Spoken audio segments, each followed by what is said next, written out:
We're going to go ahead and get started. If I could, Mr. Buchan, would you mind opening us in a word of prayer, and then Dr. Kirk, if you could lead us in the pledge. Certainly. Heavenly Father, we thank you for the opportunity to be here today to conduct business on behalf of our citizens. We thank you also for all the blessings that you've bestowed on these board members, staff members, and members of the community. They seem to be unceasingly generous over time.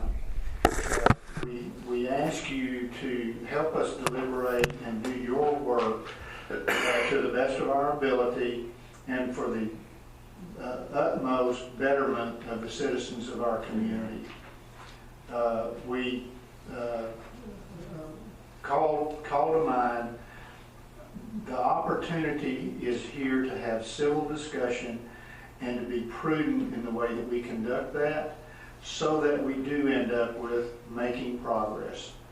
In your name we pray, amen. Amen. Join me to place the American flag.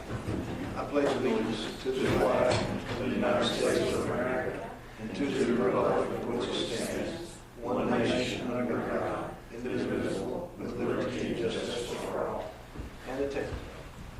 Honor the Texas flag. I pledge allegiance to thee, Texas, one state, under God, one and indivisible.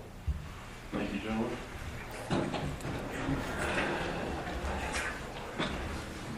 All right. First item on the agenda is to consider and act upon the minutes of the March 9th, 2023 meeting.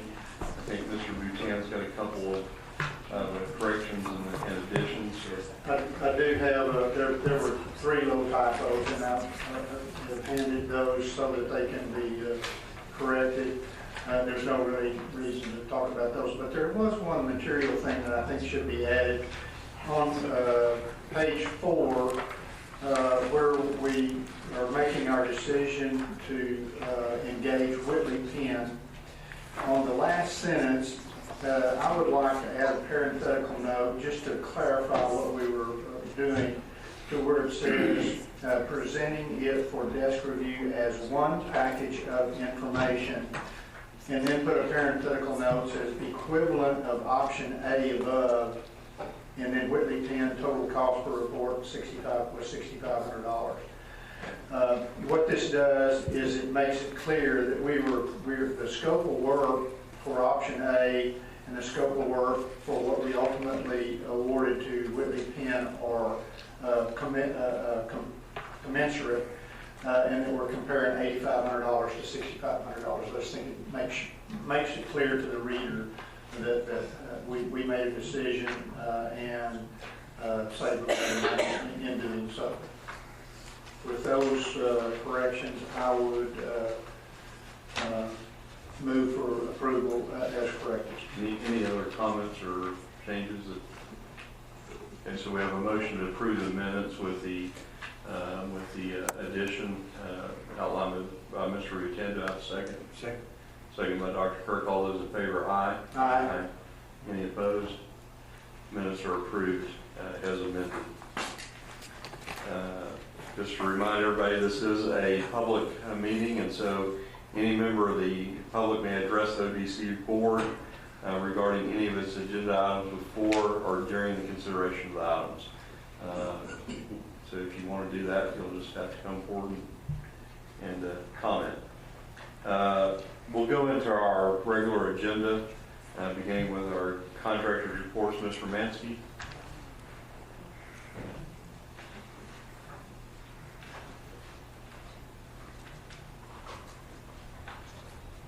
The new and improved sling-free Tom Mansky. Sling-free, there you go. Feels better. Yes, rest assured, he won't be winging it today. You're here all week, right?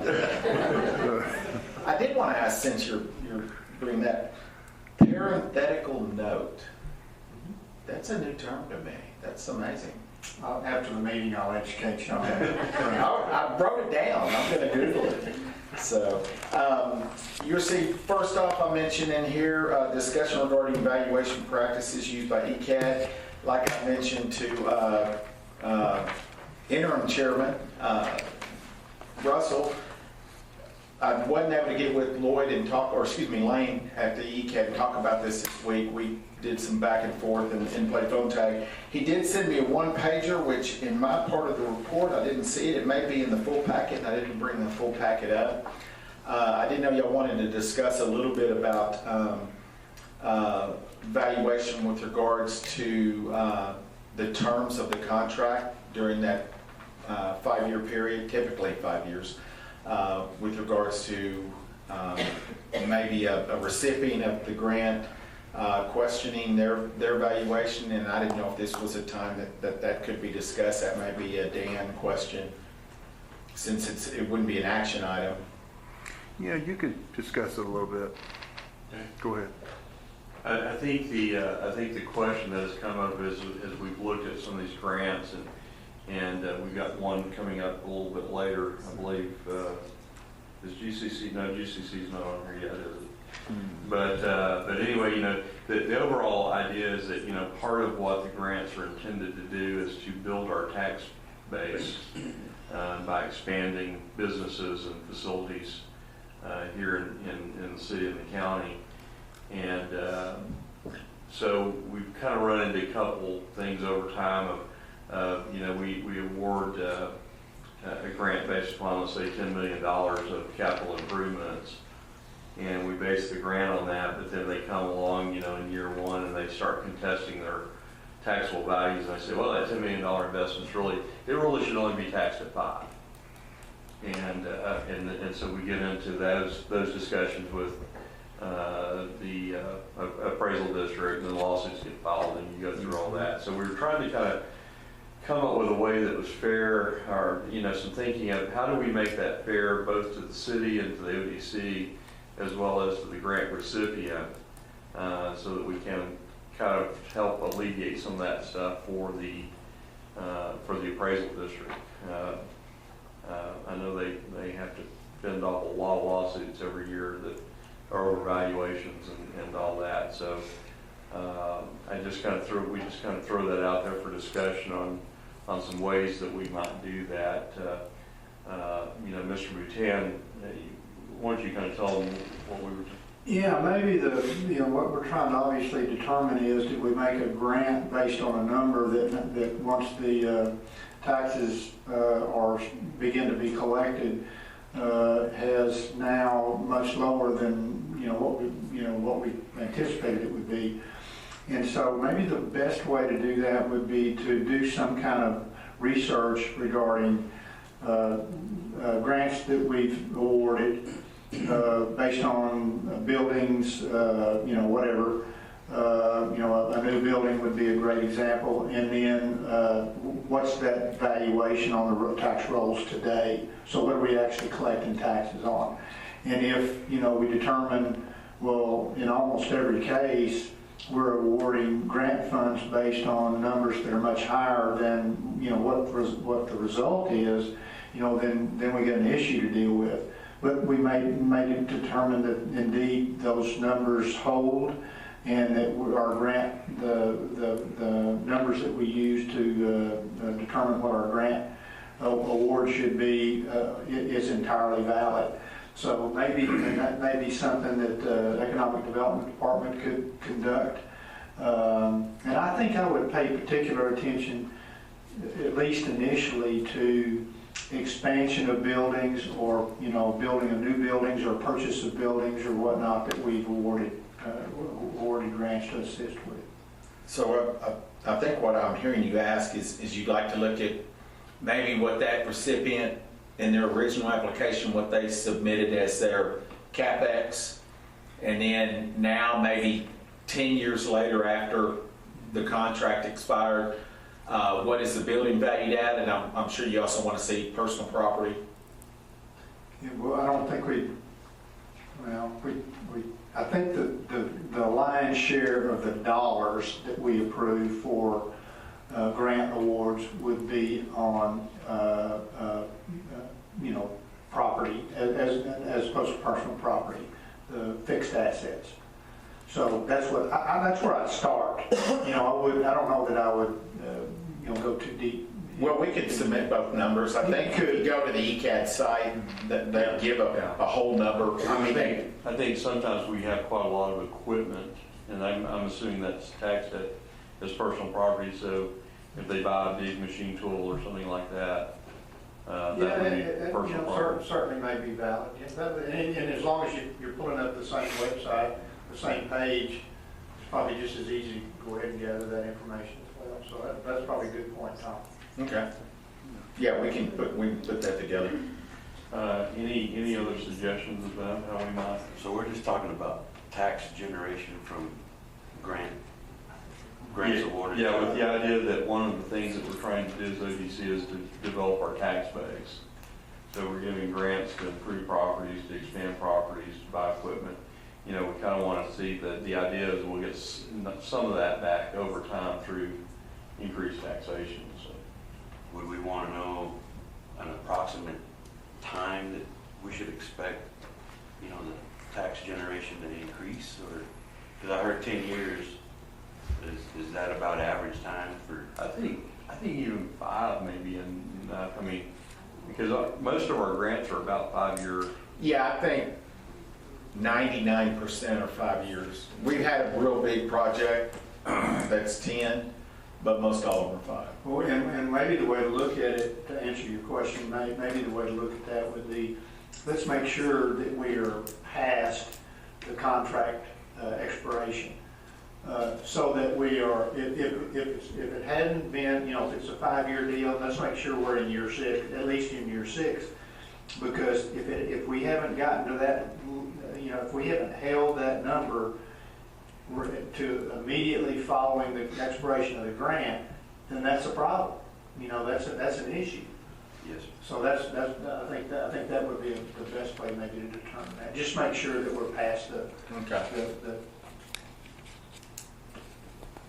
expiration date of the contract.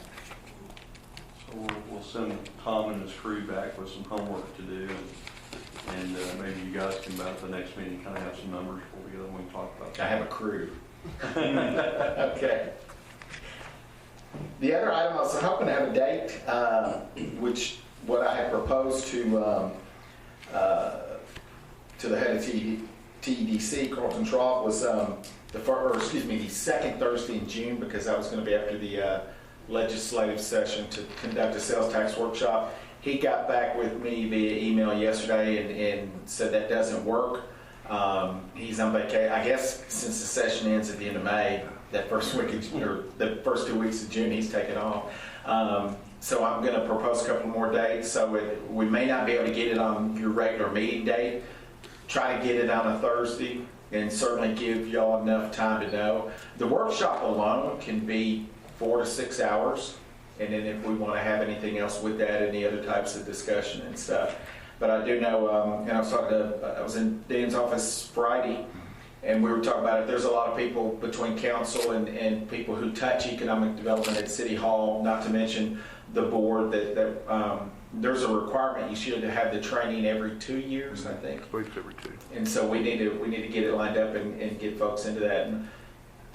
And who can't make that date, TEDC does have a training schedule where they go around to different parts of the state. We had tried to get on that schedule this year. They didn't have us, so we're just going to do a separate one and get him here to Odessa on a separate deal. But my goal is to make that happen in June. I hate getting into the middle of summer in July, and then late, you know, in August, people start thinking about school again and stuff. So hopefully I'll have a date for y'all sooner than later on that. And then getting into the actual regular report, you've got the report in front of you. Let me get past the minutes here. Some of the projects, and really there's not a lot has changed on those. I think we've got a couple of new ones in here with Sergio Vest. Project Flow, you're going to hear more about that in your consideration later on in the agenda. I think our compliance chairperson she will come up here and introduce that to you. And then probably the only recent ones that I've actually had some additional conversation is Project Lithium. Talked to them. Now we're trying to get a date to go down and visit the Governor's Economic Development Office in Austin. That was the group that was here in December. It's a pretty large project, but they've gotten past a couple of things and they're interested now to ramp that discussion back up and come back to Texas. And so we're trying to get a date. And I warned them that trying to get folks between now and the end of May with the session could be a little difficult, but we'll do everything we can. That may be something else that takes place in June also, which they were perfectly fine with. Frost is the GCC. I will an update on that. Y'all have approved that. City has sent them a contract. They had one change request, which that's been discussed, and I think the next thing is it will get on the city council's agenda, and that would be the final yay or nay before that one's done, and then we will move on from there. And then after that, we've got some of our you'll see the partner visits and the business retention expansion, and then we have our Odessa economic indicators. You may have seen in our report we sent out via email earlier this week about there was an adjustment on jobs. We actually finished out 2022 better with jobs in Odessa than we thought we had, much better actually, which is a good thing. And so those numbers are there for you. And if you flip that over, once again, you'll see our social media. It's nice that every month now we're having new followers. So we're trying to grow the message. We've got a great partnership going with Current Media. Christy will come up here and give you some great stuff. And it's neat that, now we just share with her where we're going as far as a TEDC conference or meeting, and they can stick what is the fence you put around it? Geofence. Do what? A geofence. A geofence. So, we're doing some good stuff on that, and we're getting, and she'll go over that. She's got numbers in her report. We're getting clicks back, and people are visiting our information after the event, and that's getting better. And so with that, I'm kind of making it quick, so we don't keep you here often. Do y'all have any questions or concerns we can address? April 28th is the groundbreak for what? April 28th. The reason we really hadn't publicized it is because at the request of the company, one, they want to limit any personal automobiles out at the site. They want to limit the number of people because they've got a certain number, and we've told them, well, there's some people we have to include, including the boards of the organizations that supported it. And so rather than put it out there in press releases and stuff, we've worked with them on the invitation list, because unfortunately that afternoon is also groundbreaking for the behavioral hospital. And when you look at the time, because they're planning on, is it 11 to 1? 11? I think they're saying more like 1:30, but Yeah, it kind of floats. And so 1.5, their event would be 11 to possibly 1:30. They've booked a big chunk of the Marriott. They're flying people in from Houston. And so they've told us, here's how many people we're allowed out there. And so we're trying to stay within their direction, but yet make sure that the organizations who've supported this, like ODC, the school, the city, county, hospital district, all of that, they if they want to be out there and attend their boards, they can. So. Did you guys get your invitation in the email? And we've had some of that. I don't think I have. Okay. Would you follow up? We will. We actually asked them to send us something because we've had people contact us and go, hey, why am I not invited? Well, you are. It's just that they wanted to do the invitation and not us. Yeah, I did She get even one said we email would in. follow up. We would Yeah. absolutely make sure, we would personally follow up versus them. You guys will have one in your inbox this afternoon. How's that? And And And we'd if, like to get I think we'd like to get the whole board out if we can. Do we have any ODC shirts or things that we can wear to? So that we've got an order for your shirt sizes. There's one person, I think it might have been you, that I didn't get a size from. You might have not been at that. What's your Large. large? I was gonna say medium, small. But we will get that in and see if we can't have that by then. I think the plan is that they want everybody to meet at the Marriott, and then they transport us out to the site. Is that correct, Tom? Yes. Yeah, they're actually bringing transportation, and there's one or two of us that are trying to figure out how to make that work to where we can get back in time to go to the other groundbreaking. So that's part of the issue, because it's a good ways out there. So. Tom, I think with that specific issue, we will have to have one of those buses take Odessans who are participating in the behavioral health, which many of you will also receive that invitation from the hospital. So I think we'll have another bus leave a bit early to accommodate that. And if we had our druthers, we wouldn't have both of those significant local events on the same day. What time is the behavioral I health? believe 2 o'clock.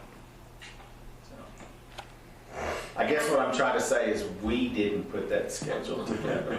We asked for it not to be at the same time, but I believe also that behavioral health has one more legislative issue that they're waiting to pass in order, but that's the date so far they've tagged for.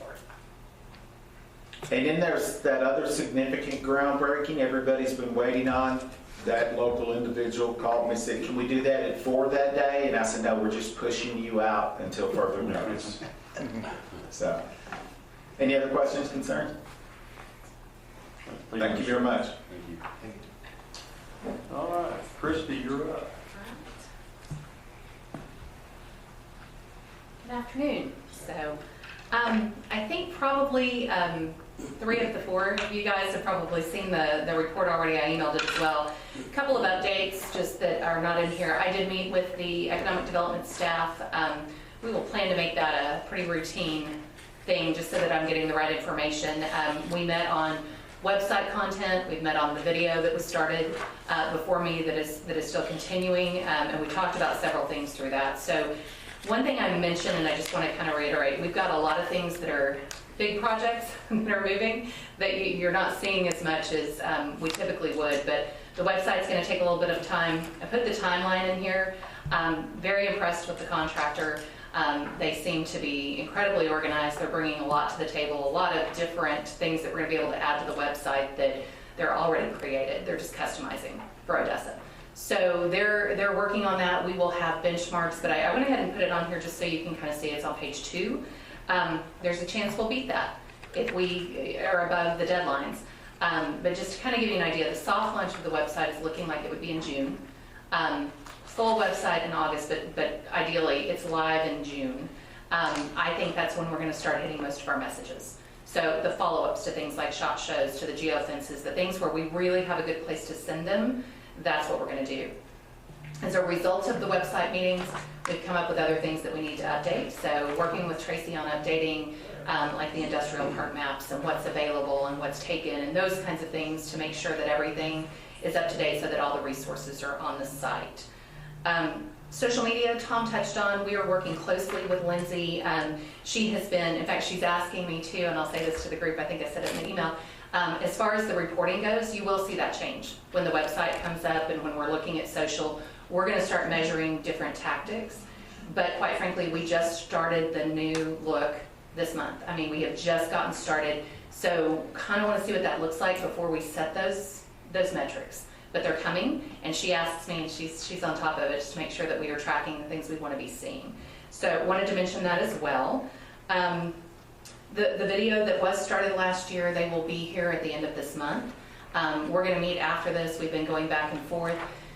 After I've gotten on to see that, we're getting way more than I even realized that we're going to get. So we're going to end up with a lot of assets that we can use, not just for the website, but in all kinds of marketing that will move on going forward. So I wanted to mention that as well. just because like I said, there's a lot of assets. They're also doing still photography while we're out there, so we're in the process right now of kind of evaluating what do we have, what do we need, what have we missed, so there might be a few questions to What's the discuss. theme of the video? I mean, what's our goal with this? So it's really just, and Tom, I know you were involved in the beginning, so if I say anything on the video, if there's anything that I say that I'm off on, let me know. They were just asking about the intent. It's really just a general video about Odessa, and they're trying to get a good view just for economic development. So people who are looking here will know basics, what we have, how we got them, what the benefits are, how close we are to different cities, what our air looks like, our rail looks like, all of those things. But what we're also getting from it, and I made a list of a few things. We're getting social media clips, we're getting target industry videos, we're getting all kinds of additional assets. They're going to be here shooting a couple days, but I'm also sending them stuff that we've done in the past so that we can come up with quite a few things. So, but it's really a general overview. We'll also use them to create the web banner on the new website, and that's one that we would have had to have done anyway. And then the photography was something that I just wasn't aware of, and so we're getting a lot of new professional still photos out of that as well. So there's a lot more than what I thought. Did that cover? Yeah, please. Yeah, I just want to add, because really without knowing the quality this company's doing, because the economic development videos are all they do. If you want to Google them, Neon Cloud is the name, and you can go pull up some of their work. I mean, if you want to go check Big Spring's website, they made Big Spring look really good.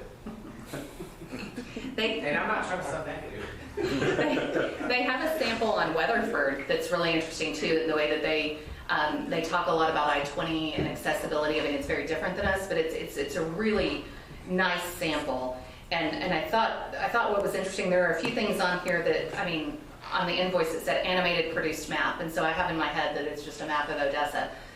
They are doing animation that shows where the rail goes. I mean, really anything we tell them to do, the animation alone is there's a lot of animation in this that is really very, very sophisticated, and I worked with Neon Cloud years ago, and man, they really upped it. So I was very impressed with all of that. So I think we'll have some good things to work with once that finishes. So they'll be here at the end of April. This will be incorporated in the new Yes.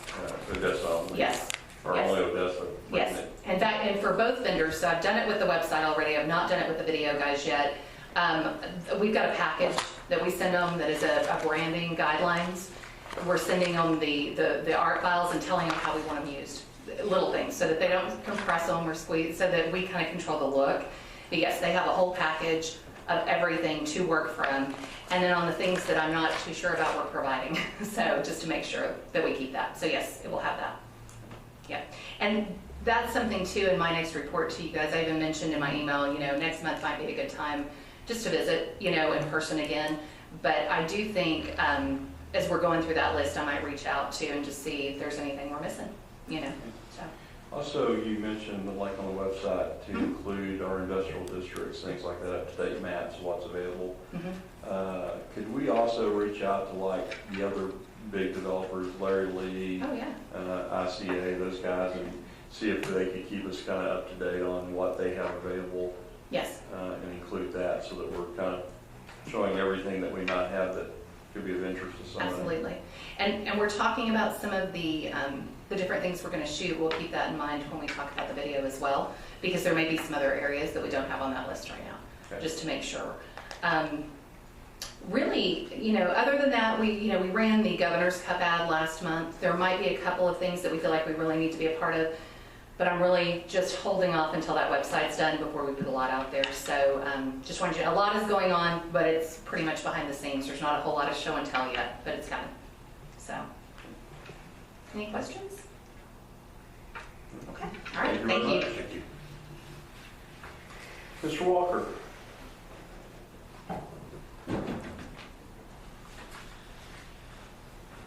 Evening, everyone.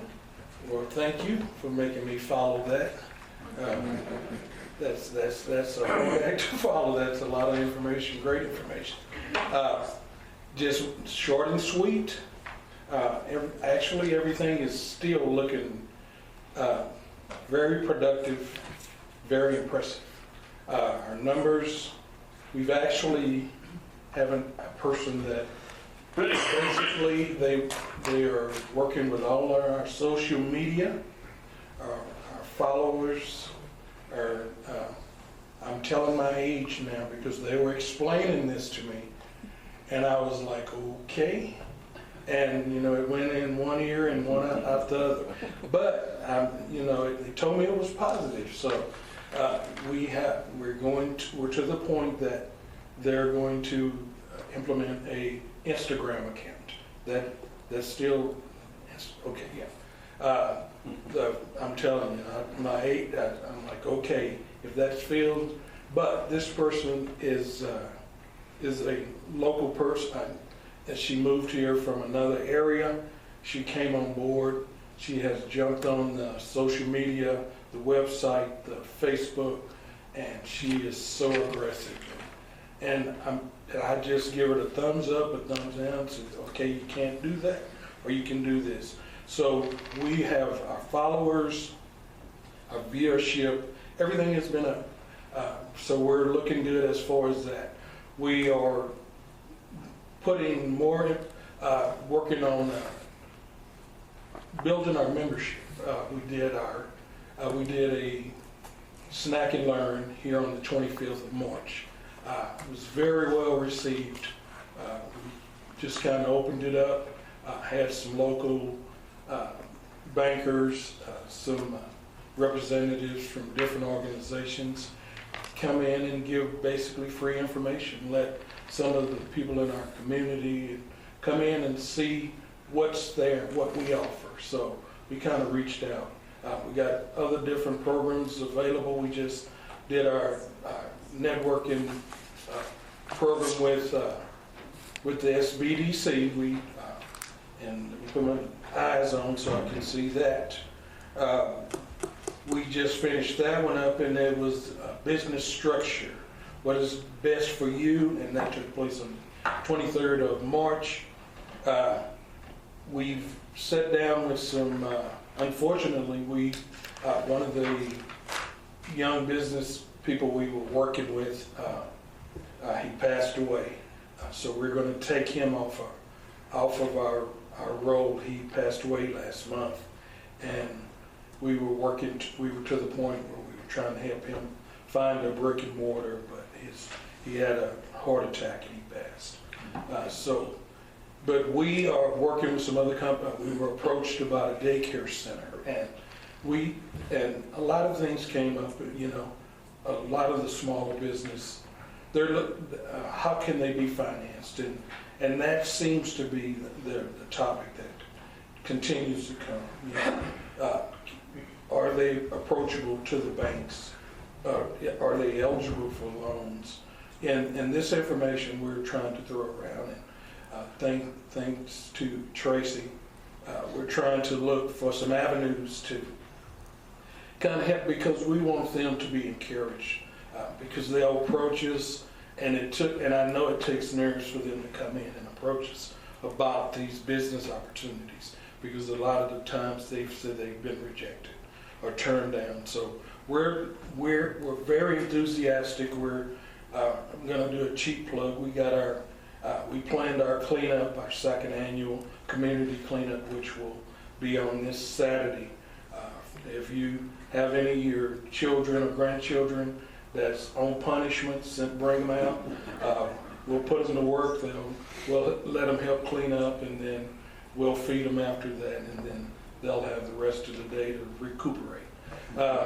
Anything else? Any questions that I can answer? Chris, were you going to mention what you're planning on bringing to them in the next month or so about the business owners that we talked about yesterday in compliance? Okay, I didn't want to. Yeah, just if you're going to mention it to them, kind of give them a heads up. Yeah, we're to the point we have a big void, to the point where we bought out. We sat down and we talked to some of our local businesses that has been through the SBDC, they've completed the course. They're to the point where they're at the funding part. And it is kind of brought out to the point, is there an avenue or a way that funds could be set aside for smaller businesses that kind of fall through the crack? Everybody doesn't meet the criteria of, they're not going to produce 22 jobs, 24, 25. They're going to do a mom and pop. They're going to have 1 or 2 employees. They're going to be in the neighborhood of 10,000 to 100,000. And I know it's just as time consuming to do those loans as it is to do the $1 million loans. But we are trying to get to the point where we're not scaring them off. We want to encourage them, and we're trying to figure out where we can fit them in to the point that we can get them some funding, and when they approach us, we have that monies to the point that we can walk them through the SBDC, make that a requirement that this is what they have to complete before they can come to and apply for this money, some type of maybe forgivable loan. I don't know, but if we can find, whatever we need to do to sit down and discuss this and find an avenue to kind of help these businesses out, because you'd be surprised how many come they approach and they just can't find funding, and for some reason their credit is not as good. So they're to the point, if they can't find a mom and pop or a relative that invest or finance it, they're pretty, because they're not going to be able to qualify to go to a bank. So, and hopefully, I don't know, but that's just something I wanted to throw around to see if there's some way we can fit something in, if we can make something work to incorporate that too, so that we can help these small businesses. Eventually, some of those may turn into be companies that started from scratch. Like when I worked for Mr. Woolley, too, he started in his garage with a washing machine. So, and he turned that into a corporation. So hopefully we can find that diamond in the rough, and instead of turning them away, we can encourage them. So that's. Thank you. You're welcome. Thank you. So, Mr. Patton.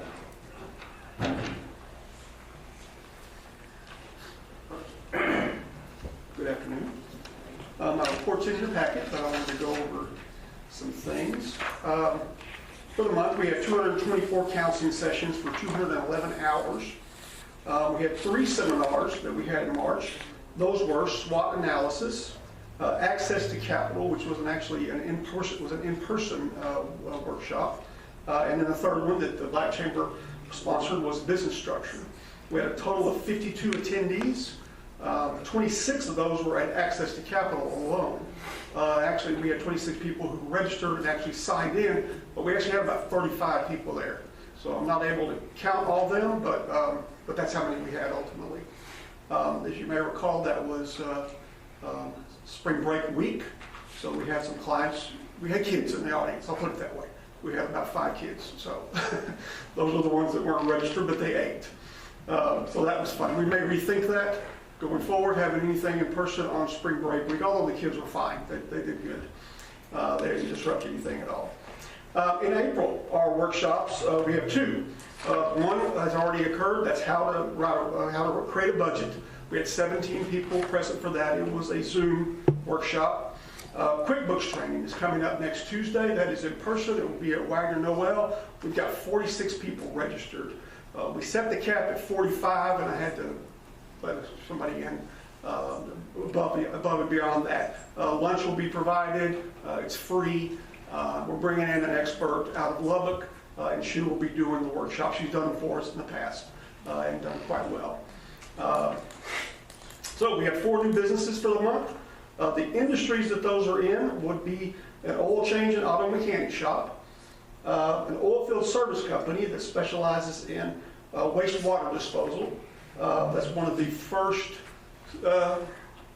fairly significant oil and gas service companies that we've dealt with in a while, and so they got actually approved pretty quick. I think that's a really good sign for what's coming up.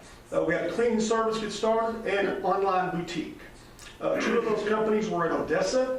Capitalization for the month was $1.6 million. All of that came from Odessa. 14 and a half new FTEs, 7 of those from Odessa. Those were spread out over about 8 different companies. So I normally give you, say, okay, this is who accounted for the majority of that increase in FTEs. There isn't one. Most of them are 2 here, 3 there, that kind of thing. So just wanted to let y'all know Small Business Week is coming up. The first week of May, it's April 30th through May 5th. We'll have 4 events that week. I haven't gone over those here yet. One of them will be the SBA's Small Business Awards. We're going to do that on Monday, May 1st. It'll be at lunch. We'll provide the food. We're going to have it out at the Wagner Noel. Everybody's invited. It's free. We're going to celebrate a couple of small businesses who won the SBA awards this year here locally. One from Midland, one from Odessa. So that'll be good. We'll also have 3 other workshops. One of those will be in person, and it will also be at the Wagner Noel. It's going to be a marketing workshop. We typically get real good turnout of anything marketing related, so we're going to do that. I will be out most of next week. I have our quarterly directors conference and been crunching some numbers because that's what we do in anticipation of these. And I just wanted to share with you numbers that aren't necessarily here, but through the first quarter of this calendar year, our number of clients who we've worked with is actually up by 20%. What's interesting is that is not coming from new clients. Strangely enough, normally it does. Our new clients were virtually even year over year for the first quarter. What's happening is people are coming back to us. So we are seeing more and more people come to us because they want to expand their company, or they're trying to buy a company or sell their company, whichever the case may be. So we're seeing more and more of that. And I think that's going to be a trend that we see continuing to go forward. I think everybody is aware of what's going on in terms of the population aging, the age of business owners. A lot of them are going to be looking to either retire or sell off their business coming soon. So we certainly don't want them to shut them down. So obviously we're going to help with that as much as we can. Any questions? All right. Thank you. Thank you. Motran, Mr. Mitchell.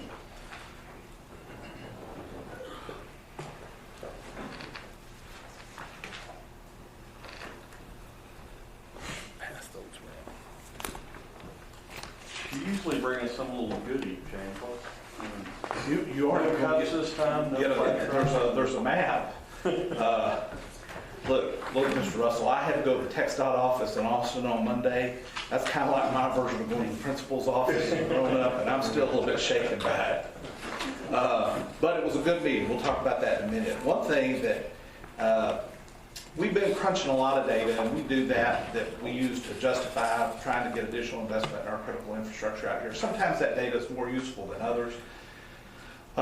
We go through a lot that we don't really use, but there's one thing I am going to forward to you based on what Chris was talking about, because I thought this was really good. It was looking at private business establishments in the area, and I looked at Midland and Odessa that we pulled those out.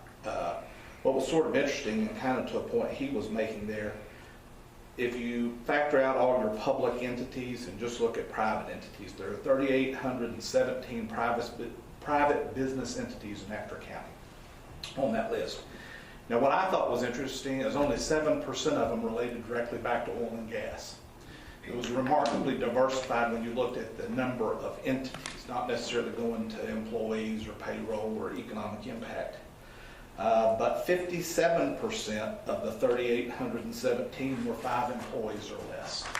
So it kind of goes to that, and it has some breakdowns of industry sectors and things like that. And kind of based on what he said, if that's something that's interesting, include that in your next packet for you. It might be some fun information.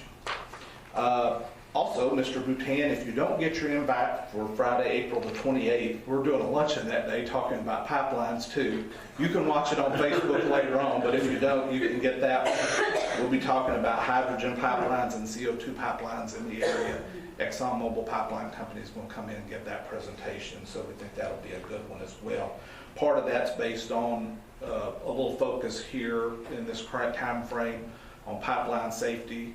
About a week and a half ago, there was a movie released called How to Blow Up a Pipeline that is set here in West Texas and based on a unfortunate book. So we're going to be talking a little bit about that, and but again, kind of more about the future of pipelines. Getting back to our meeting with TxDOT, what we went to talk to them about this week is primarily related to the 158 corridor. That's an overlapping segment of I-14 and I-27 that we want to see move along in the development phase. We went through that, made some cases there about why that was important. Primarily, we're talking about the portion from Sterling City back over to Midland.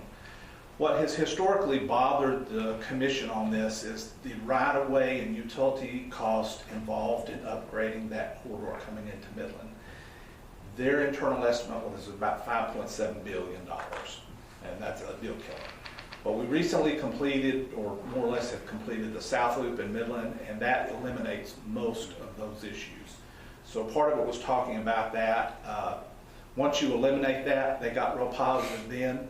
We're going to move forward with a PS&E on designing that out to a freeway status, as well as an environmental document that allows them to go ahead and acquire right-of-way based on an interstate footprint.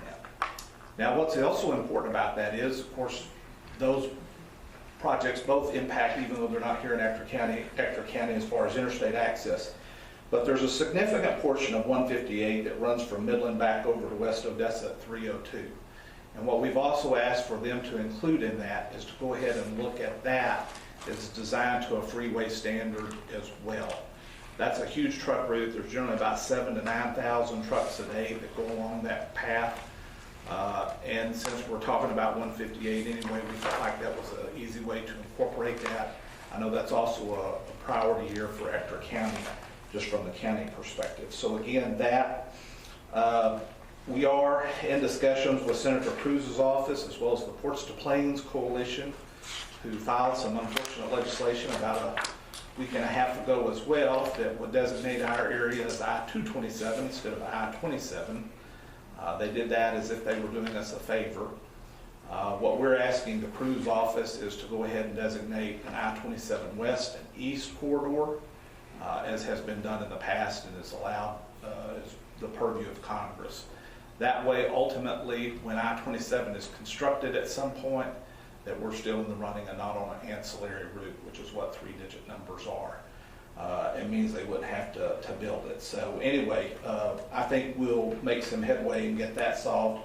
And then finally, we did finalize our submission of the $5 million earmark from the federal level for Interstate 20 reconstruction and expansion between County Road 1300 in Midland County and JBS Parkway in Ector County.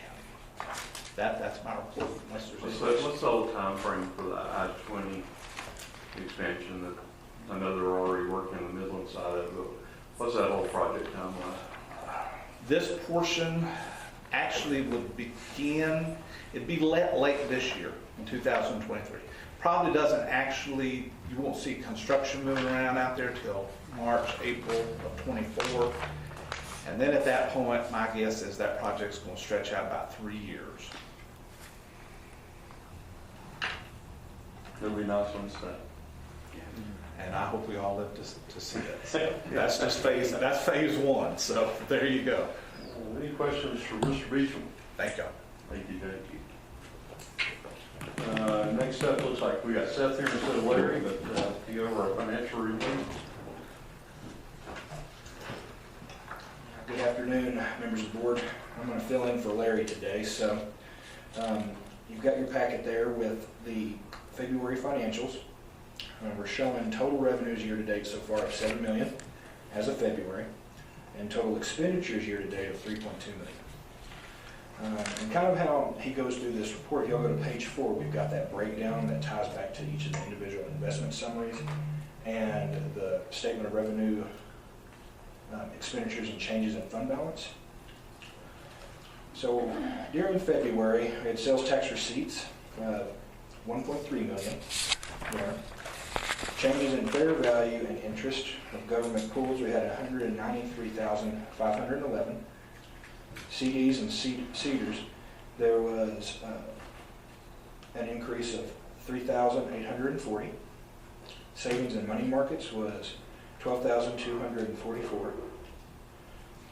Municipal bonds, on the February accrued interest, we show 14,504.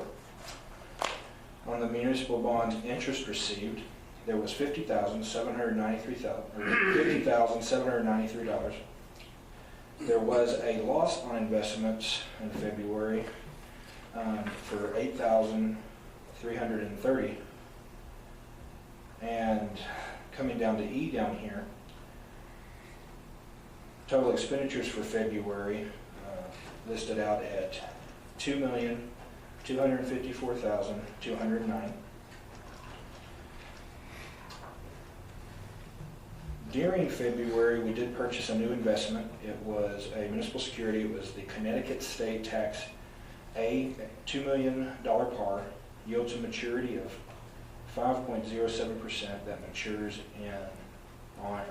on July 1st of 2024. If y'all have any questions on the report, I also have the sales tax information for April as well.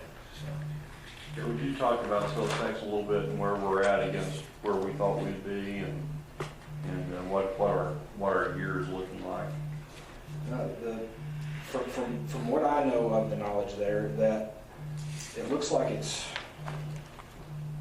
kind of steady. I mean, it's not really. I think at one point we were running quite a bit ahead of plan for this year. Is that still kind of holding true? That does still look like that's what will happen. Okay. So we're running a little bit more than we have. But I do have the sales tax revenues for the month of April here to go ahead and give you guys. So the ODC sales tax collections for April of 2023 were $1,046,588, which was an increase of $148,072 or 16.48% when it was compared to the same month last year. On a fiscal year-to-date basis, the total collected for fiscal year 2023 with 7 months right now is $8,228,665, which is an increase of $1,691,625 or 25.88% when it was compared to the first 7 months of the last fiscal year as well. I'll be happy to answer any other questions. So. That's the right direction on everything. It is the right direction, yes. Now, it does seem like it when I say steady on that sales tax, though, like every month it's kind of going up, but you can kind of tell it's not always as fast as we would want it to be. But it is going up. So. Well, I'll take 25% any time. Well, good. Any questions for Seth? All right. Well, thank y'all. Thank you. Next up is the committee and officer reports. I'll start with partnership. We did meet. I don't remember the date that we met, but we met last month with partnership. It's the first time we've had an in-person partnership meeting in a while.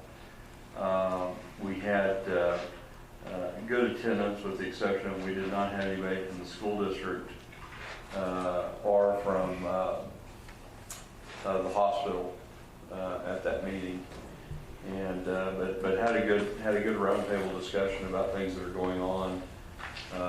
Talked about everybody's got plans in the works. OC's got their park that is rapidly coming together in the downtown area, and they're looking for a May grand opening, I guess you'd say, for the downtown park.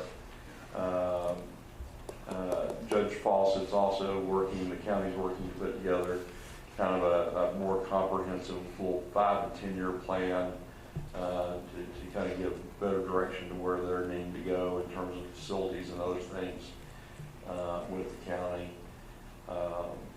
City's got a number of initiatives happening. I think at last night's or Tuesday night, they talked about the sports complex, and so that seems to be proceeding at pace and is looking pretty promising for for kind of a public-private partnership that will really give our city some additional sports opportunities at a very low cost to the city, with most of that being covered by private money.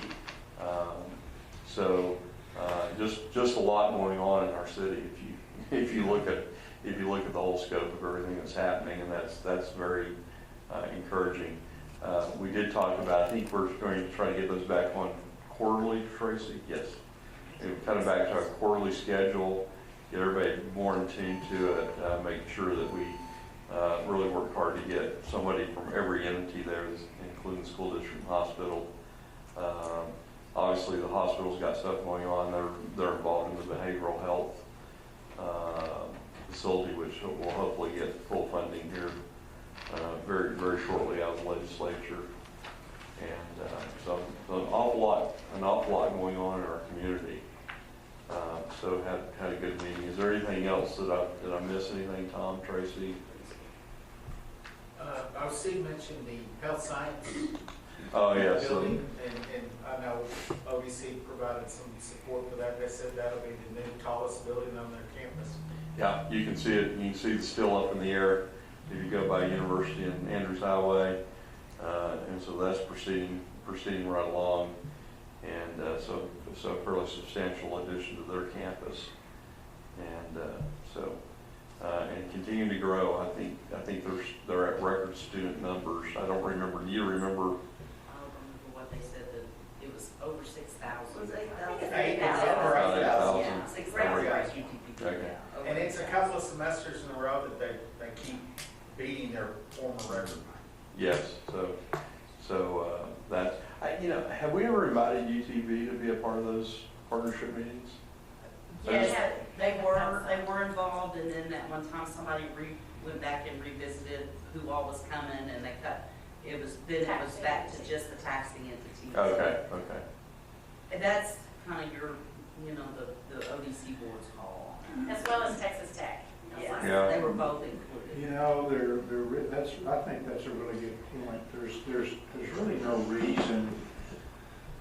The original reason, obviously, was I think the pressing issue at the time. If there were bond issues that conflicted with each other, then maybe those would have been avoided had there been better communication and whatnot. So it made obviously if you have two large bond issues coming before the public, there's a much more likelihood that both of them are going to fail, even no matter how much they're needed. So hence the taxing entities were involved. But if you think about, what Texas Tech and UTPB, they have needs that are privately funded as well through, local support that comes outside of taxes. If UTPB embarks on a huge project that's going to require a lot of funding, then why would you want that? Why would you want that to be known and discussed so that the other entities could make choices based on, well, let's kind of steer clear of that. Maybe there's a way to maximize the benefit of all those requests, because there's a lot more requests than there is money, no matter where it's coming from. So maybe there's a good reason to have them involved. Yeah, I'd like to go ahead and extend the invitation. That's what we can do is, Both of them? yeah, to both. Yeah. Okay. And I don't think it hurts us at all, and probably could help us if we have everybody around the table. I think that's a good idea. So that's a partnership tax incentive. Has not met. It meets just once a year, and it has not met yet for this year. Advertising hasn't met since the last meeting, although we have been receiving regular updates from Christie's team in current media. So she pretty much went over everything, so I don't know that we have anything new to add there. We don't have either. So neither Larry nor Melanie are here, but I don't think we have any DOI grant stuff currently, so nothing there. Compliance committee.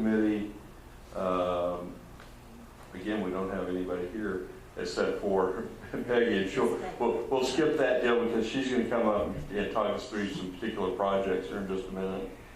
And then Legal Services Committee. Okay, we have in our packets today, and I think we're going to get to that in item number 10, so there's really no report to be given. We can wait till item number 10. Okay. All right, so we'll ask Ms. Dean to come up and start walking us through. We've got a number of projects here that are grant, either payments or new grants. So we'll turn the board to you. Thank you very much. Thanks for the opportunity to be here. We've got a few pretty simple ones, and then we've got one that's a little more complex. So the first one I'm going to start with is Fuse, our border state industries. And you had approved this previously. And if you look, there is a schedule that shows revised and original. Yeah. You had originally approved a grant of $970,660. That was going to retain 35 jobs, create 10 new, and spend $12 million. And that's what was on the table that you have approved. They hadn't started on that, but it had been approved. They have now come back and brought us a revised application. They have reduced the retained jobs from 35 to 26. The retained salaries from $1,865,000 to $1,290,000.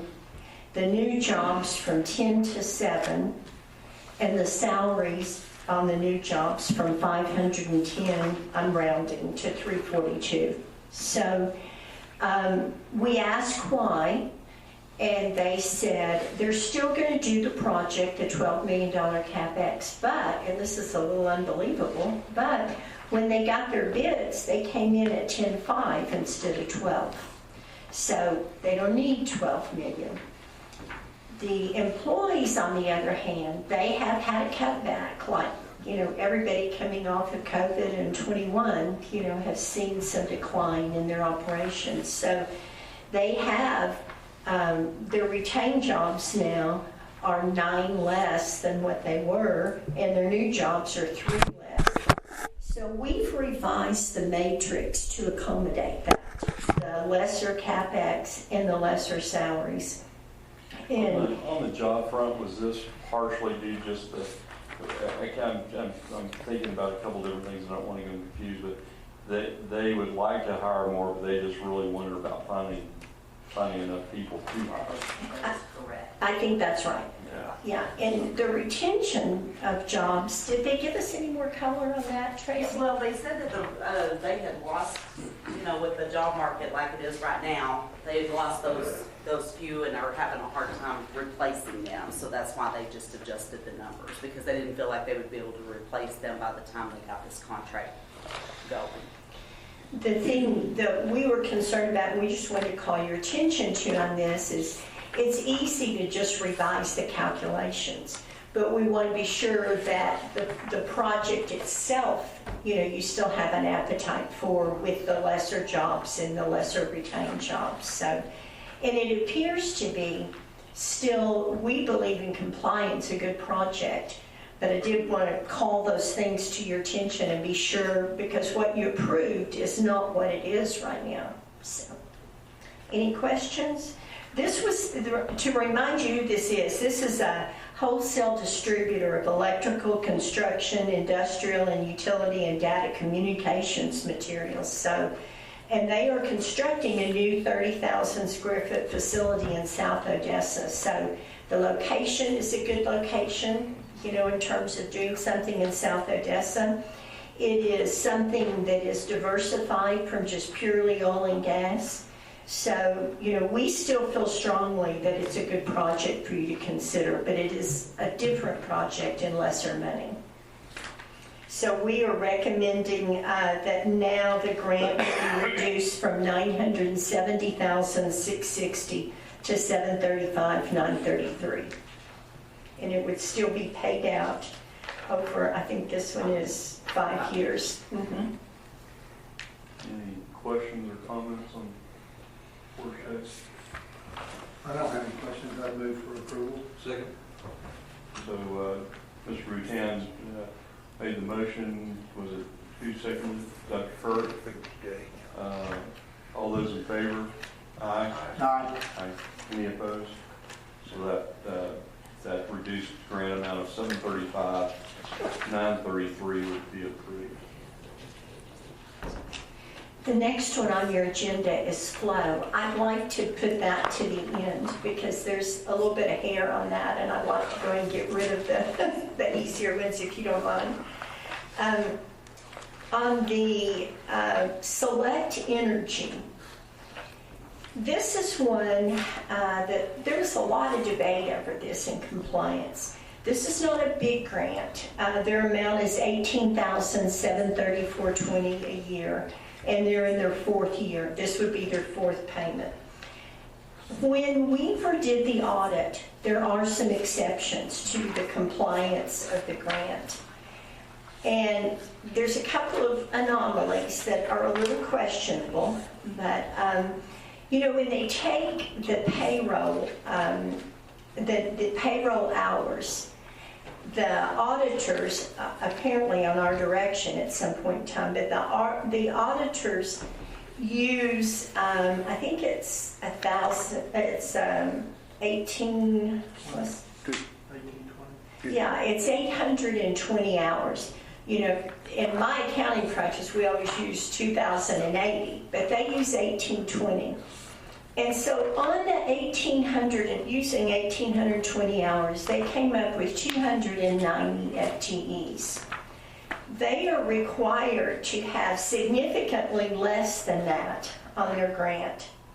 But the problem is that they also are required to have an annual amount of salaries. So they ended up with like 120 more jobs, but they ended up with over $1 million of less payroll. And so they ended up with 80% of the payroll and over double the jobs. So the question was, what do we do with this? Do we penalize them? The fact that they had more jobs, because that's really what we're ultimately trying to get is more jobs. Does that warrant the full, like I said, it's only $18,734. I think it probably would have been a no-brainer for us to go ahead and just agree to just fund the $18,000, even though they had twice as many employees, but they're not paying as much as they were when we gave them the grant because the payroll's so much less. I think and Jeff, you were there, so you can correct me if I'm wrong, but I think the real issue was that there were several people included in that audit in figuring the FTEs, several people that had over 6,000 hours. And, numbers that are that big, kind of making them a little more or less credible. They did go back and find some where the total hours included the overtime, and then they had taken the total hours and then they had added the overtime into the total hours again, so those were doubled up. So those they corrected, but there still, when they got through, were many employees, several, more than a handful of employees that had over 6,000 hours. And so I think maybe we didn't feel as comfortable that the 270 jobs really were 270 jobs. But at any rate, the committee, the compliance committee made a motion, since their salary dollars were 80% of what was required, to pay them 80% of their grant opportunity, which would take it from $18,734 to $14,987. We made that subject to legal approval because we didn't know, it's not in their contract we could do that. We just said, well, okay, that's what we'll do, because they met one matrix, but they didn't meet the other. And so we kind of threw that back to you guys, subject to the attorney, to a legal opinion. Dan came back and sent an email that said, I can't really find that we can do that. Yeah, it wasn't clear in the contract. Yeah, it wasn't clear that we could penalize them in any way. And so what I'm giving to you today is, we think it's your job to decide if they're going to get $18,734 or if they're going to get 80% of that $14,987. But we've done the due diligence, we had the audit, I mean, we've done what we're supposed to do, and we're not talking about a huge amount of money. But more than that, this issue is going to be really important for the last thing I wanted to talk to you that I said had a lot of hair on it. So I think also to add just a little bit of additional, if you'll recall, last year's Select Energy, we had a lot of questions about their financial accounting and their bookkeeping and all that, because we found a large number of anomalies, and actually went back and asked for some more input and found even more anomalies. So I think that was part of the issue as well. I just feel like, we just felt a little uncomfortable, and it's not much, it's $4,000, but it seemed to be somewhat symbolic to tell these guys, hey, you need to give us better info when we go in and do these things. if we are going to do that, we probably do want to maybe put together a task force, because it's going to be an issue on another one, that Yes. what happens if you get part of the way? Because, kind of historically, it's been all or nothing. You either meet the requirements or you don't. And so, I'm not saying we're setting a precedent here, but if we are going to reduce it, we probably need to paper that up and decide how that's going to work in the future. Yeah, I would agree, and I think we'll hit that in another, we've got another discussion I've done here to talk about some of that, I think. Also in the contract that was included in our packet, it does say that the grant shall be paid to the company after each year of full employment in compliance with the agreement. And since they missed their numbers, even though they're FTEs, and I think that FTE number is a little bit suspect, but their payroll numbers were short. They were short last year on payroll numbers, and we went ahead and approved the full grant. So that's why I thought we needed to kind of give them the option, if we can't just do it outright. We give them the option, okay, we got option A, which is 80%, or we got option B, which is you guys didn't meet the requirements, and so it's 0%. Because I think they need to understand that we've got to have numbers we can rely on. And for at least the last 2 years I know of, we haven't been able to rely on their numbers, even after we did the audit. We just find all these anomalies that we can't really reconcile. So that's kind of where I'm at on it. And I think those are valid points, especially whenever you consider, though, that this is going to continue to happen. This is happening. We've got now some that we're doing based on ramped up numbers. And so what happens if you don't meet it this year, but you meet it, so whatever we do, it's not a lot of money. But it is, do we need to make a point here with these people? Yeah. The thing that concerned me about this, and I checked back with Tracy again, is that their payments have been way later than what you would think. I mean, this is for 21, and we're in 23. And I said, wow, why? I mean, are we holding up? Is our process so laborious that we're holding up these people? Because 15 months, 16 months after the end of the year, we ought to be able to give out $18,000. And the response to that is when you look back, like they had 2 in another year because they didn't turn their information in timely. And on this, apparently, they didn't turn in their information to the city, and the requests that came afterwards, and Weaver couldn't, it's not a real clean deal. It's kind of a hassle. It's not a lot of money, but it's become a hassle, much more trouble than the amount of money they're getting. you know, one of the things I think that we've done in the past, and probably for some period of time, is the board's taken the position that when you have two numbers, you've got number of FTEs and you have total payroll, and then we've kind of massaged those together to come up with, you know, partial payment. And I do think partial payment is probably the way to go in this particular case. I think the way that I would look at it is I would want to err on the side of the annual payroll numbers, dollars, because one of the things that we're trying to pay for is good paying jobs. And if a company, let's say you could verify both of the numbers and they employed a lot more people, but the payroll dollars fell short. Which is Well, they're not providing the quality of jobs that we wanted. I do know it's a little bit difficult to understand exactly, you know, what you're getting here. But I would, and I think that, you know, in some recent contracts, we put some language in there that talked about partial payments and how we can adjust those based on a percentage of, you know, what they provided and whatnot. I think this probably tells us we need to refine it even more. And that's what we're doing from here Yeah, on. and That's the language I was looking for, and I was like, oh, better err and just pay them. But I'm very comfortable with paying on the 80%. I think paying them nothing I don't think that's right. I don't think that's what we ought to be doing.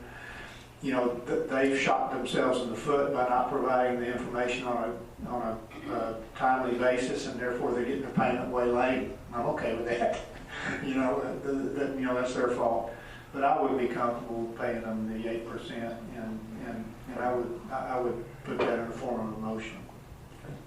So I have a motion to pay them 80% of their contract, which would be $987.36.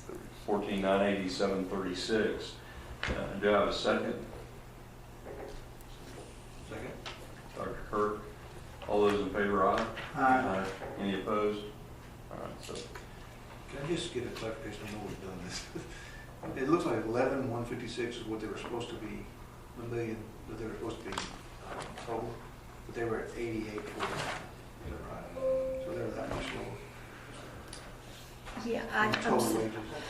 yeah. But significantly yeah, less. they're about $3 million off the mark. Yeah, and twice as many jobs. I mean, to David's point, Okay, I just kind of, I'm looking at that. All right, so project flow.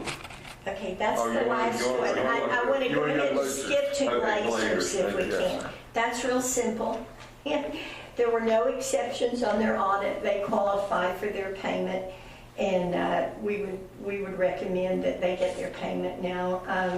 They usually get paid in January or February of each year. The audit was completed with no exceptions. The amount is $226,998.20, and we would recommend that we go ahead and process that.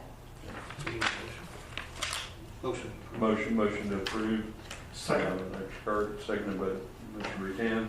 All those in favor? Aye. Aye. None opposed. So that one's approved.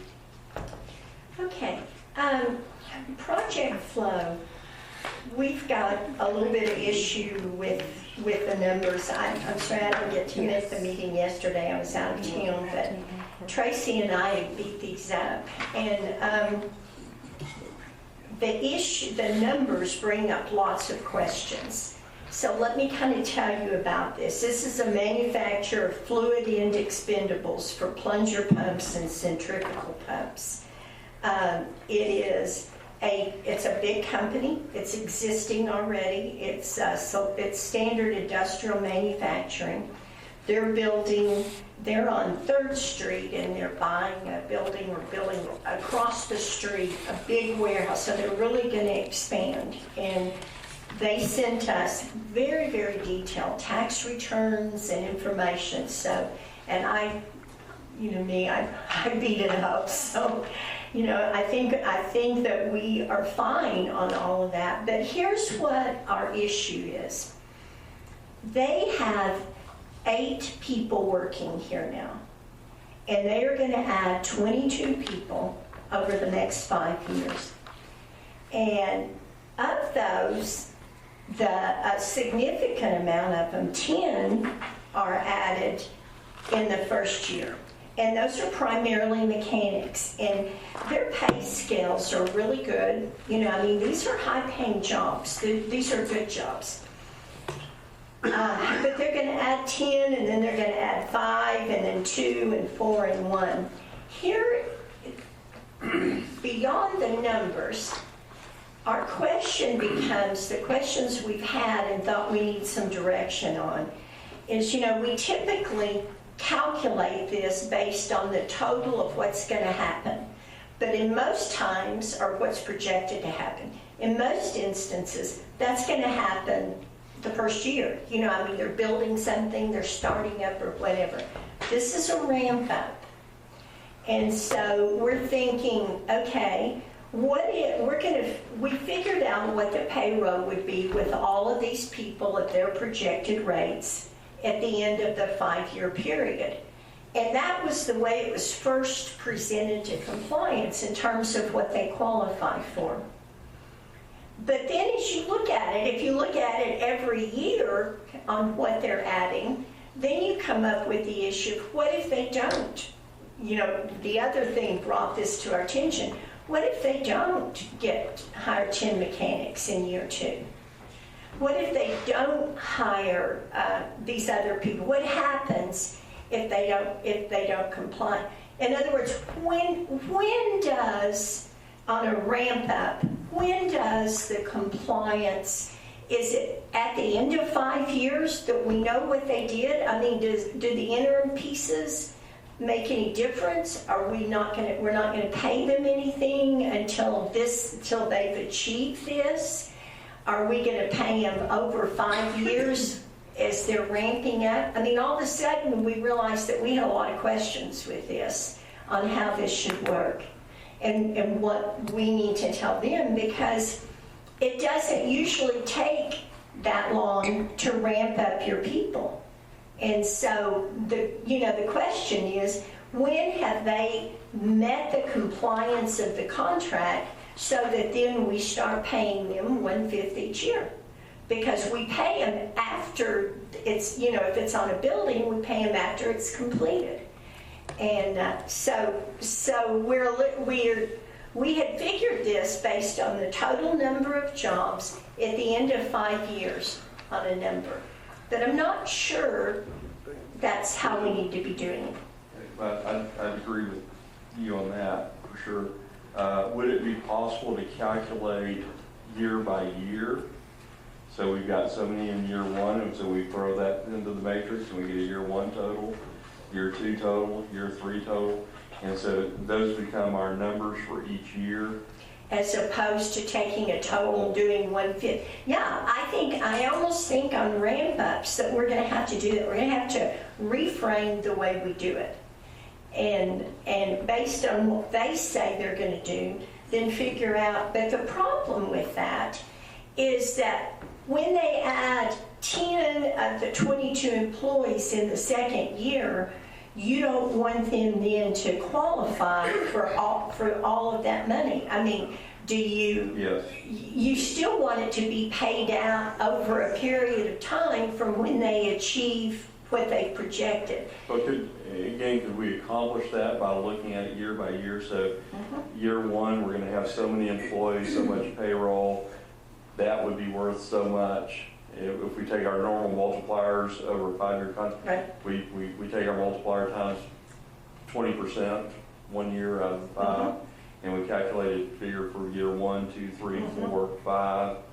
And we can do that, and I agree. I think that's how we have to do it. What that means is that it's not really a 5-year contract. It really becomes a 10-year contract, because each year the qualifications, it's not a 10-year even contract. You know, whatever you came up with in year 2 is going to be that for the next 5 years, and in year 3 it's going to be that for 5 years, but year 2 will have dropped off 1 year. So it's a more complicated process. But, I mean, I think, and I think it'd be important to kind of work through the numbers to make sure our logic is sound, but I would be okay with just if the goal is, I've got 10 employees when I start into this, in year one I'm going to hire 10, and I'm going to have so much payroll, so now I've got 20. And then in year two, I'm going to add 5 more. So in year two, we've got to get to 25 employees and so much payroll. And we calculate a value for each one of those years, not have to keep going back and looking at previous years, because we're going from 10 to 20, 20 to 25, 25 to 35, or whatever it is. And as long as they're hitting those numbers, then we would be good. We could also incorporate the same thing that we were just talking about, of a percentage. Let's say they miss it by 2 employees in 1 year. then they Okay, then they get a percentage of that year, just that year's award. So Okay. we would be, instead of building a big total that we then divide by 5, we'd be building 5 little totals that would equal to their total grant amount if they hit all their numbers each year. Yeah, so, but say like your year 3 calculation, we added another 5, so we now know we've got, 25 employees now, and so we're gonna do the calculation. How do we pay that out? Or do we always figure that calculation at 20%? Well, this was. You see what I'm asking? Yeah, I do, and I think maybe one way to look at it is that if they were building a building and it took them 5 years to build it, then you might make progress payments on that were equal to it. But we typically don't. But they earn it. If they've earned it, then they get it paid. I don't know that looking forward and requiring that once they get to, I don't know what the number is, the full employment number in year 5, they have to maintain that for another 5 years. I think we're making it a little bit more complicated than we need to. I think them ramping up. The other way that you could also tweak this, and this is not an exact science, what I'm about to say, is that you could actually back-end load it to some degree to keep that carrot out in front of them to make sure, as long as they hit their end-of-year numbers, whatever that is, they get paid. But maybe instead of being 20%, it's 15%. And, in the next year, they get another 15%, and maybe in the 3rd year they get 20%, and maybe in the 4th year they get 20%, in the 5th year then they get whatever the remaining is. So maybe in order to be assured that they keep ramping up, that you back end load the payments, the payment structure. But I'm not sure I worry that as long as they hit year 5, whatever it is they hit, because typically they're not going to just turn it off. They're either going to get there and be successful or they're not. Over 5 years, if they did, they've earned it each year. Yeah. So does that make sense? It does. So I guess what we're saying is that what that means is that we don't calculate the total the way we normally do based on an end result. So we have to lay it out each year based on what they say they're going to do and complete the matrix for that number. Yes. And that will end up being our total. Correct. And so, okay. I see Tracy standing up back there. Did you want to throw something in there? We can also discuss, say, because like on this one, the example is the first year they're saying they're going to create 10 jobs. Well, and then the next year it's only 5. So if like this next year they only did 8, but then did 7, then can they catch back up? That's where Yes, we're at. I think we could do that. We've always taken the position that they could. All right. Well, I just wanted to make sure that was so they might so only get 80% of year 1's grant because that's where they were at. But then they catch back up and they exceed in year 2. They could get 115% of year 2's grant. So we've got a running total, and I can help you see this. We've got We've got a running total by year of what they say they're gonna do, what they're gonna have, and how much salary they're Right, gonna do.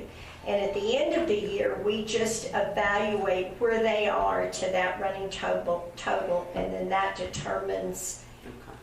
And so if it's over 5 years, for that running total for that month, this is where for that year, we're still just gonna pay 20%, because the next year, they're gonna have that running total again plus some more, right? I mean, that was your point. And you're still getting benefit of the initial jobs that they Right. created too, so. Right, Yeah. by doing the total. I Okay. think we could do that, and I would feel comfortable with that, and I think that's very fair to everybody to look at it that way. I do want to bring up one other question that I had about this one, and again, just kind of a point of conversation. You know, typically, I think when we've done capital improvements, we have somebody coming in and they're building a new facility. Yeah, or we something. took it out of here. We voted to not give them any capital improvements. Okay. Because we It's had Because we're- such, yeah. Yeah. We had such an issue because in capital improvements, they had included their rent on the other building because they're gonna have an option to buy it. But you don't know that they're gonna buy it. And then they had and it was just, so we said. Well, and I'd like to make kind of the comment too, as we look at maybe making revisions to some of our contracts, which we'll talk about here in a minute, but you know, to say, you know, again, our goal is to increase our tax base on those capital improvements.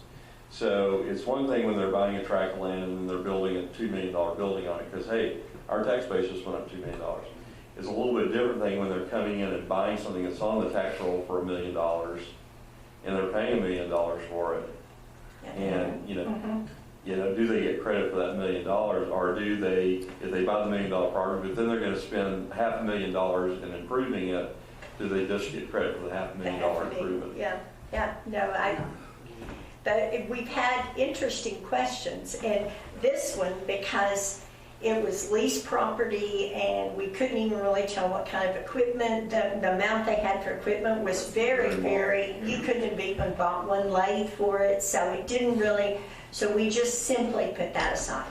We didn't recommend that we fund anything for capital improvements. Not considering, just for point of reference, not considering the ramp up and all that, what would their total grant look like? What kind of dollar amounts are we looking at? About a little, right at $1 million. Okay, right in there, okay. So it's a significant grant. Yeah. Okay. Good grant. Okay. So yeah, I think if we could just go back and kind of ramp it up like we talked about, and then you know, get a new number, and then I think we'd be ready to probably move forward on that. Were they asking for capital improvement? Pardon me? Were they asking for capital? They included some numbers, but, you know, they knew that they were just gonna get a percentage of what the and the actually, they only, I think their capital investment amount was like 3.6 thousand, or 3.6 million. And their equipment, when they sent the equipment list and the cost on that ended up being 3.8 alone. That didn't even include all the other. It was really, but I think where we really got off on is that they included the 200,000 or the amount for rent, I'm thinking it was in the grant.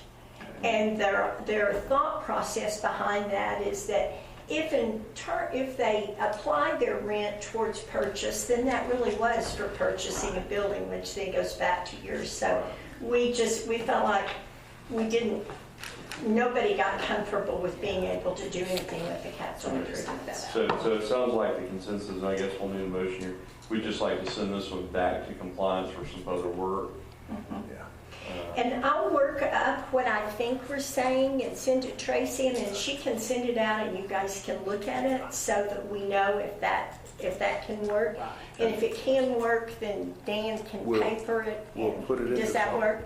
Yeah, I'm not sure we even need a motion. We could just take no action. Well, Can we do that? I would just say consensus, Yeah. something that this is what we need to do. Okay. And then let Miss Peggy handle it, and we'll get it done. All right. All right. Everybody good with that? Thank you. All right. We're down to discuss and consider adoption of resolution approving engagement letter for legal services with Brown and Hausmeister. I believe everybody's been sent out this, was sent out this contract in the package for review. I think, Dan, you've reviewed, legal has reviewed it. I have, Jeff. The only thing that, Mr. Chairman, that I would say is that we probably need to have somewhere on there that the city, of course, the city council is going to have to approve it. But on the actual contract, we probably need to throw something in there for the city manager to sign off on. Just to be on the safe side. And of course, city council will have to approve it whenever, you know, and I can get with Jeff and just have him add that, and we can do that. Okay. Do we have any questions about the contract?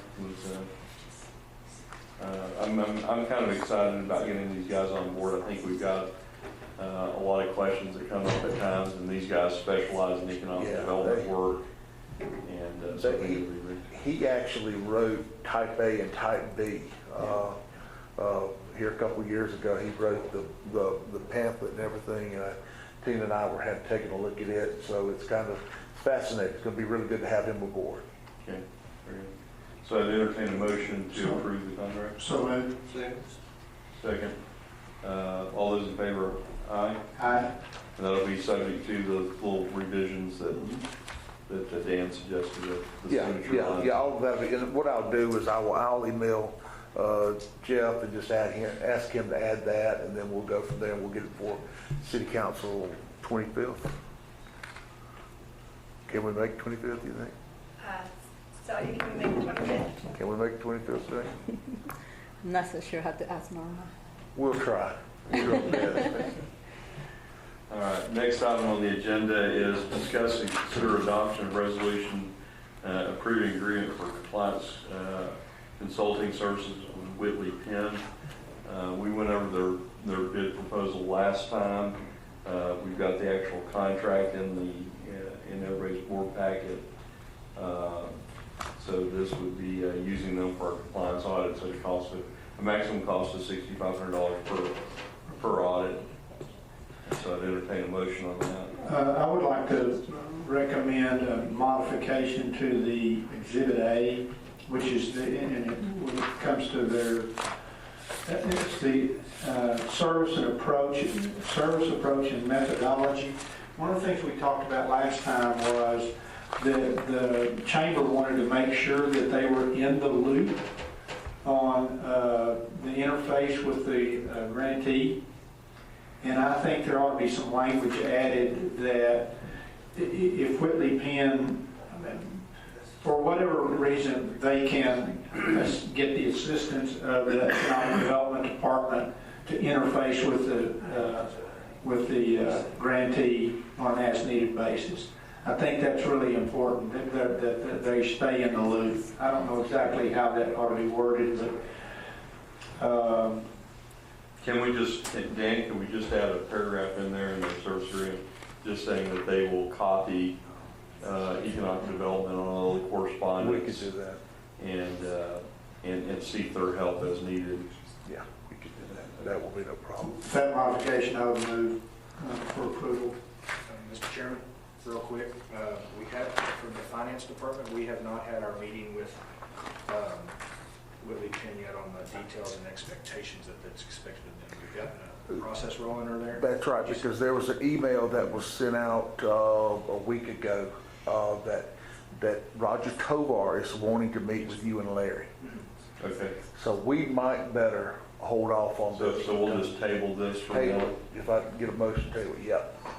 He was saying in his email that he would like to wait after the board meeting today, but he was going to send another email with a couple of options over either the following week or the next week, next 2 weeks. Okay. So when you guys meet with them, will you talk to them about the need to keep economic development in Yes. the loop and work out some wording on that as well? Yes, we will. I withdraw my motion and make a motion to table. Second. All those in favor of table? Aye.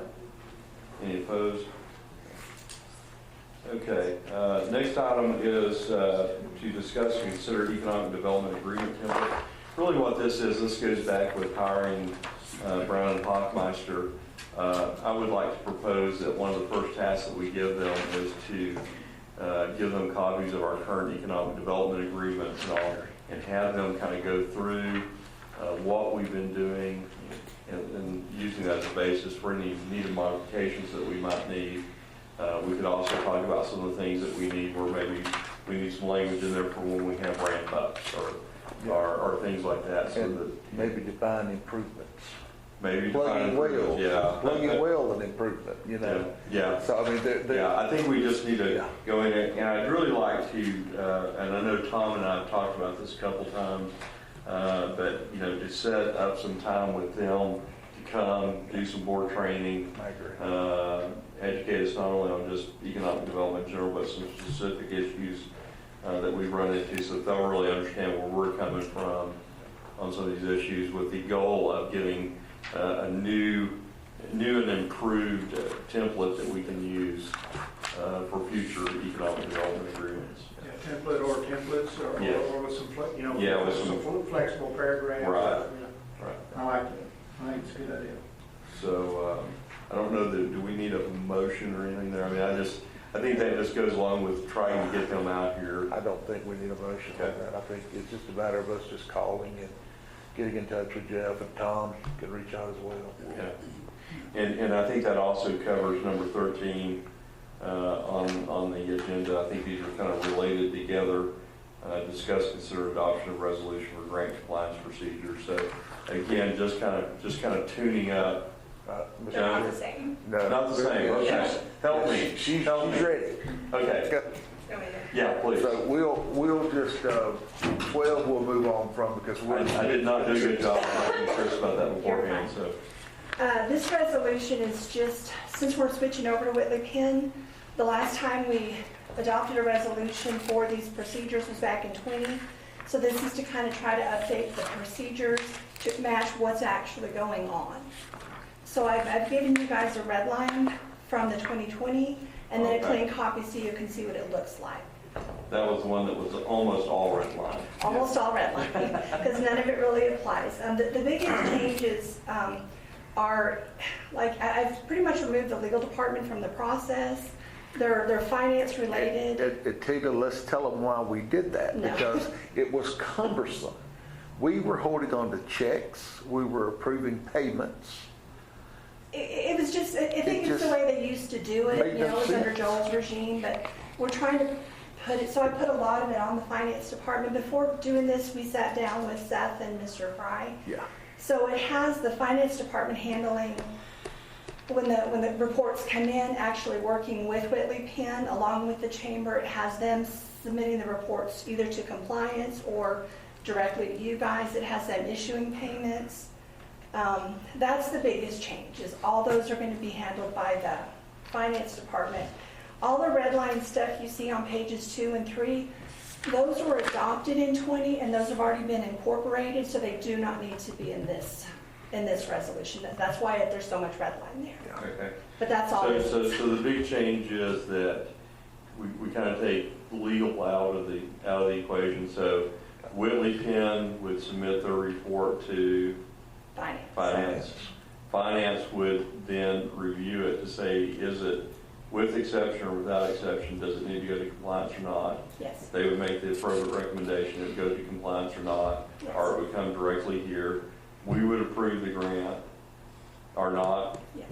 And then if we approved it, then it would go straight back to finance for payment. Correct. Okay. Yeah, because as of, like right now, I do the payment authorizations. I'm the one that does all that. It just didn't make any sense that legal is doing payment authorizations. It looks like to me it's simplified and streamlined the whole process. I mean, think about it, look at how simple this process is. When you get the finished product, it's the way it ought to be. And that's what we wanted to do, because this was just cumbersome.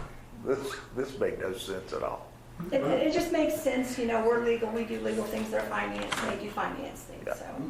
I'd move for approval. Mr. Navarrete, all those in favor, aye? Aye. Any opposed? All right. No need for closed session that I can see. Correct me if I'm wrong. And so we move to item 16, citizens' comments on non-agenda items. Anyone eager to come talk? Okay, no citizen comments. And then our next ODC board meeting will be May the 11th, 2023 at 2 p.m. Here in the City Council chambers.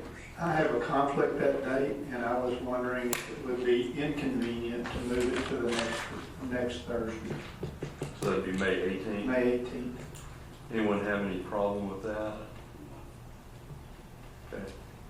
So do we need to motion that, or do we just need to? Yeah, you need to make a Okay. motion. So could we have a motion to move the next board meeting to May 18th instead of May the 11th? So moved. Second. Second, Mr. Navarrete or Dr. Kurt, somebody down there. All those in favor, aye. Aye. Any opposed? Motion carries. All right, that's the end of our business. I'll entertain a motion to adjourn. So moved. All right, do I have a second? All those in favor? Aye. We're done. Thank you, guys.